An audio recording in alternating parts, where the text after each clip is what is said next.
அன்பான தேவ பிள்ளைகளை, ஒரு சிலர் உயிரையும் கொடுத்தாங்க. சிலுவையில 1000 பேர் அறைஞ்சிருக்கிறாங்க. ஆயிரக்கணக்கான பேரை சிலுவையில் அறைஞ்சிருக்கிறாங்க. சிலுவை இயேசு கிறிஸ்து பிறந்ததுக்கு அப்புறம் தான் சிலுவை உருவாக்கப்பட்டுச்சா? யாராவது அப்படி நினைக்கிறீங்களா? இல்ல, அதுக்கு முன்னாடி ஆயிரக்கணக்கான பேர் கொண்டிருக்காங்க. இந்த விஷயம் சிலுவை எல்லாம் முக்கியம், எந்த நபர் சிலுவையில் இருக்கிறாங்கிறது தான் முக்கியம். அல்லேலூயா, சத்தமரால சொல்லுங்க.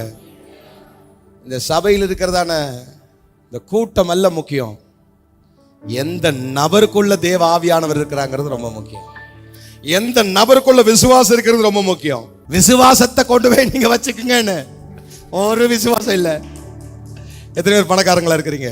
ஆண்டவரே, என்ன பணக்காரனா வைத்திருக்கிறதுக்காக ஸ்தோத்திரம் சொல்லுங்க தைரியமா. ஆண்டவரே, என்ன கோடீஸ்வரனா வைத்திருக்கிறதுக்காக ஸ்தோத்திரம். உலகத்துல எவன்ட்டு இல்லாத எனக்கு இவ்வளவு கொடுத்திருக்கிறீங்களே, உமக்கு ஸ்தோத்திரம்.